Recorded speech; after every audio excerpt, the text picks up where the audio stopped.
అసలు దీని వెనకాల ఒక్క క్షణం వెళ్తే అమరావతి లాంటి ఇంకా రాజధాని పూర్తిగా మనం కట్టుకోక ముందే ఒక మైక్రోసాఫ్ట్ లాంటి కంపెనీ నేను ఇక్కడ వచ్చి పెట్టుబడి పెడతాను అని చెప్పడం అసలు మనం ఊహిస్తామా? సాధ్యమేనా?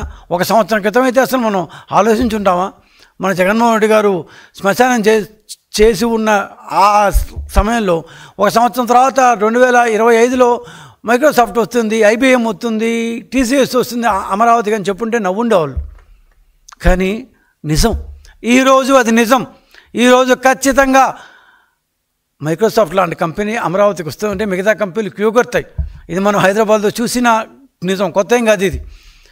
ఎలా అయితే మైక్రోసాఫ్ట్ వచ్చిందో ఆ వెనకాల ఎన్ని సాఫ్ట్వేర్ కంపెనీలు వచ్చాయో మనందరికీ తెలుసు. కానీ ఇక్కడ ఇష్యూ ఏంటంటే మైక్రోసాఫ్ట్ సంగతి పక్కన పెడితే ఈ క్వాంటమ్ కంప్యూటింగ్లో ఒక సంవత్సరం క్రితం అంటే ఎలక్షన్స్ జరగకముందు 2024 డిసెంబర్లో 2024 జనవరిలో సెంట్రల్ గవర్నమెంటు ఒక క్వాంటమ్ కంప్యూటింగ్ మిషన్ అనేది ఏర్పరచాలి అని డెసిషన్ తీసుకొని దానికి ఒక మిషన్ పెట్టి దానికి ఒక 6,000 కోట్ల రూపాయలు నిధి ఇచ్చి భారతదేశంలో ప్రఖ్యాత రీసెర్చ్ సంస్థలకు ఈ నిధులు ఇవ్వాలి అని ఆలోచించినప్పుడు నమ్మండి, ఆంధ్రప్రదేశ్ సోదిలో కూడా లేదు, కనీసం ఎక్కడా లేదు, కనీసం డిస్కషన్లో కూడా ఆంధ్రప్రదేశ్ అనేది లేదు. అలాంటి ఆంధ్రప్రదేశ్ ఈరోజు క్వాంటమ్ వ్యాలీలో భారతదేశంలోని పలు నగరాలకు పోటీ కాదు కదా భయం ఇస్తోంది, యుద్ధం చేస్తోంది. ముంబై కావచ్చు, ఢిల్లీ కావచ్చు, చెన్నై కావచ్చు. నేను ఇక్కడ హైదరాబాద్ చెప్పలేదు, ఎందుకంటే హైదరాబాద్ చాలా వెనకబడి ఉంది. నాకేమో తక్కువ చేయాలనే ఉద్దేశం కాదు, కానీ క్వాంటమ్ కంప్యూటింగ్ సంబంధించిన వరకు ఒక కష్టపడి ఈ మధ్య ఒక స్విట్జర్లాండ్ కంపెనీతో ఒక ఒప్పందం కూర్చుకున్నారు. సో మిగతా నగరాలన్నీ దూసుకుపోతుంటే ఒక సంవత్సరం క్రితం ఎక్కడా లేని, అసలు దీంట్లో డిస్కషన్లోనే లేని కంపెనీ ఏ విధంగా ఈరోజు ముందుకొచ్చింది, ముందు వరుసలో ఉంది, కనీసం టాప్ 3లో నేనున్నాను అని మొదటి ముంబై అండ్ బెంగళూరు టెక్నాలజీలో మనకంటే ఎంతో ఫాస్ట్గా ఉన్నవాళ్ళు, ఎంతో దాన్ని ఏమంటే ముందు వరుసలో ఉన్నవాళ్ళు, కొన్ని సంవత్సరాల నుంచి టెక్నాలజీని శ్వాసగా బతుకుతున్న బెంగళూరు లాంటి కంపెనీని మనం తోసిరాజని ఎలా ముందుకు వచ్చాం, వాళ్ళకు రాని కంపెనీలు మనకి ఎందుకు వచ్చాయి, ఇవన్నీ ఆంధ్రప్రదేశ్ ప్రజలు ఆలోచించాల్సిన విషయం. ఈరోజు ఒక ముఖ్యమంత్రి వచ్చిన తర్వాత ఇన్ని మార్పులు ఎందుకు వచ్చాయి, ఈ విధమైన మార్పులు ఎలా వచ్చింది, అమరావతిలో ఏం చూసి ఆంధ్రప్రదేశ్లో ఎన్ని మార్పులు జరిగాయని చెప్పి ఏ నమ్మకంతో ఈరోజు పెట్టుబడులు పెడుతున్నారు. దీని యొక్క నేపథ్యం ఏంటంటే ఇందాక నేను చెప్పినట్టు 2024 జనవరిలో కేంద్ర ప్రభుత్వం ఒక మిషన్ పెట్టింది, quantum national technology quantum mission అని. సో ఈ టెక్నాలజీ మిషన్కి దాదాపు 6,000 కోట్ల రూపాయలు నిధులు కేటాయించారు. So digital India, make in India, skill India మరియు సస్టైనబుల్ డెవలప్మెంటు ఇట్లాంటి లక్ష్యాలకు మద్దతుగా క్వాంటమ్ టెక్నాలజీలకు సంబంధించి శాస్త్రీయ మరియు పారిశ్రామిక పరిశోధనల కోసం అభివృద్ధిని ప్రోత్సహించడానికి ఒక 6,000 కోట్లతో ఒక నిధిని ఏర్పరుస్తున్నాము.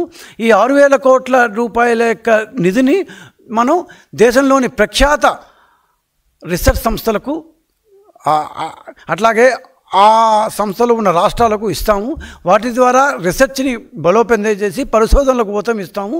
దాని ద్వారా రాగల కాలంలో భారతదేశం కూడా క్వాంటమ్ కంప్యూటింగ్లో ఒక మంచి స్థానానికి రాగలదు అని ఒక సంవత్సరం క్రితం ఇచ్చారు.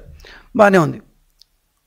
అప్పుడు కేంద్ర ప్రభుత్వం ఆంధ్రప్రదేశ్ని అసలు పరిగణలో కూడా తీసుకోలేదు. ఒక రకంగా చెప్పాలంటే మన స్టేటు అంటే అప్పుడు వైసీపీ రూల్ చేయబడుతున్న ఆంధ్రప్రదేశ్ కూడా అప్లై కూడా చేయలేదండి. కనీసం అప్లై కూడా చేయలేదు. ఈ క్వాంటమ్ మిషన్ మేము కూడా పెడతాం, మేము ఉంటాం బాబు, మాకు కాస్త ఇవ్వండి అన్న అని చెప్పి కనీసం అడిగిన పాపను పోలేదు. అంటే అంత పెద్ద టెక్నాలజీ మనం ఏం చేస్తాము అన్న ఇదోలా వైసీపీ వాళ్ళకి ఏమో తెలియదు. కానీ మొత్తం మీద ఆంధ్రప్రదేశ్ అయితే క్వాంటమ్ టెక్నాలజీ కోసం అప్లై కూడా చేయని పరిస్థితి. 2024 జనవరిలో కాల్ ఫర్ ప్రపోజల్స్ అంటే దరఖాస్తులు ఆహ్వానిస్తూ దాన్ని కేంద్ర ప్రభుత్వం దాన్ని ప్రకటన జారీ చేసింది. 4 ప్రధాన రంగాలను ఐడెంటిఫై చేశారండి. ఒకటి క్వాంటమ్ కంప్యూటింగ్, ఇంకోటి క్వాంటమ్ కమ్యూనికేషన్, ఇంకోటి క్వాంటమ్ సెన్సింగ్ అండ్ మెట్రాలజీ, ఇంకోటి quantum materials and the activities. ఈ 4 దాదాపు 384 సంస్థలు అప్లై చేసినాయి. 5-6 రాష్ట్రాలు అప్లై చేశాయి. షార్ట్ లిస్టింగ్ జరిగింది. అది మేలో ఎలక్షన్ జరిగిన తర్వాత జూన్, జూలై, సెప్టెంబర్ 30 2024 అని దాదాపు ఇంకా సంవత్సరం కాలేదు. సంవత్సరం క్రితం 4 టెక్నాలజీ హబ్స్ పెట్టాలి. 4 టెక్నాలజీ హబ్స్ అంటారు అన్నమాట, HUB హబ్స్. 4 టెక్నాలజీ హబ్స్ పెట్టాలి అని కేంద్ర ప్రభుత్వం డెసిషన్ తీసుకుంది. దీనికోసం ఒక 17 సంస్థల్ని 17 ఈ ప్రపోజల్ని దాన్ని ఎంపిక చేశారు. ఇందాక నేను చెప్పినట్టు ఈ 4 టెక్నాలజీ హబ్స్లో కానీ 387 అప్లై చేసిన కంపెనీలో కానీ 17 ప్రతిపాదనలో కానీ ఎక్కడా ఆంధ్రప్రదేశ్ లేదు. ఎందుకంటే జనవరిలో అప్లై చేయాలి కాబట్టి అప్పుడు ఉన్న ప్రభుత్వం అప్లై చేయలేదు. సెప్టెంబర్లో మేము అధికారంలోకి వచ్చిన తర్వాత కూడా ఈ 4 రాలేదు. సో దేశవ్యాప్తంగా 43 సంస్థలు 152 మంది పరిశోధకులతో 4 రాష్ట్రాల్లో సెంట్రల్ గవర్నమెంట్ టెక్నాలజీ హబ్బులను ఏర్పాటు చేసింది. ఆంధ్రప్రదేశ్ లేదు. ఇది దీని యొక్క బ్యాక్గ్రౌండ్. మరి సెప్టెంబర్ 30వ తేదీన, అంటే ఇంకా సంవత్సరం కాలేదు, సెప్టెంబర్ 30వ తేదీ 2024లో కనీసం పరిగణనలో కూడా లేని ఆంధ్రప్రదేశ్ ఈరోజు భారతదేశంలోనే నెంబర్ 1 క్వాంటమ్ కంప్యూటింగ్ సెంటర్గా పరిగణించి విదేశాలకు చెందిన కంపెనీలు ఇక్కడికి వచ్చి మేము పెడతాము అని ఎలా ప్రతిపాదన పంపిస్తున్నారు. క్వాంటమ్ కంప్యూటింగ్కు సెంట్రల్ గవర్నమెంట్ ఎంపిక చేసిన సంస్థలు ఏవో తెలుసా? Institute of science Bengaluru, centre for development of telematics New Delhi, institute of technology Chennai, quantum sensing and metrology కోసం ఇన్స్టిట్యూట్ ఆఫ్ బాంబే. ఇంత పెద్ద వాళ్ళని చేశారు. అదేవిధంగా క్వాంటమ్ మెటీరియల్స్ అండ్ డివైసెస్ కోసం ఇన్స్టిట్యూట్ ఆఫ్ ఢిల్లీ. ఇట్లాంటిది 14 గ్రూపులతో పాటు వీళ్ళు ఎంపిక చేశారు.